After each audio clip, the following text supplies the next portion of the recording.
Inaasahang may papasana ng Senado sa December 9 ng proposed national budget sa susunod na taon. Ito'y matapos aprubahan ng mayorya ng mataas na kapulungan sa ikalawang pagbasa ang 2026 General Appropriations Bill. Si Luisa Erispe sa sentro ng balita. Lumusot na sa ikalawang pagbasa sa Senado ang panukalang pondo para sa 2026 o ang General Appropriations Bill. Ang panukalang national budget nagkakahalaga ng 6.793 trillion pesos. Mr. President, with that, I move to close the period of amendments. I so move. Is there any objection? There being none, the motion is approved. Mr. President, with that, I move to approve on second reading House Bill number 4058 under Committee Report number 18. Is there any objection? Yeah, you just vote. Hearing none, the motion is approved. House Bill number 4058 is approved on second reading. Ilan sa mga malalaking amendments sa budget ay ang 52.13 billion PWH dahil ibinalik ang itinapyas na 5% mula sa pambayad ng construction materials.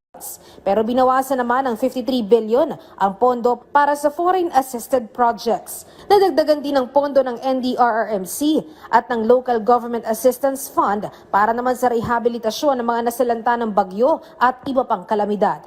Pero pagka-approve ng budget, agad tumayo si Senate Minority Leader Senator Alan Peter Cayetano at nag-no sa pag-aproba ng panukalang pondo. Hirit niya, hindi siya kontento at alam niyang may iaayos at igaganda pa ang budget. Wala rin daw linaw hanggang sa ngayon ang unprogrammed funds. Mr. President, I vote no as of today for the reasons I mentioned a while ago.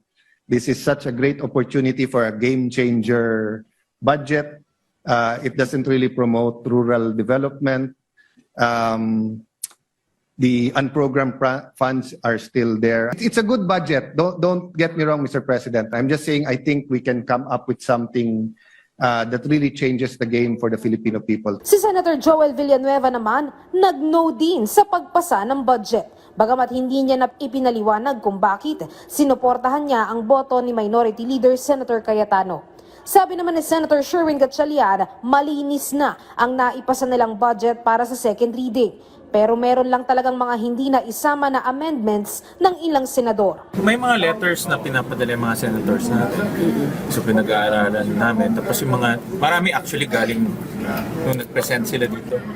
So marami doon mga present na dito na hindi kasama sa letters nila before. So doon kami nagtagal. Sa December 9 ang inaasahang third reading para sa panukalang pondo sa Senado.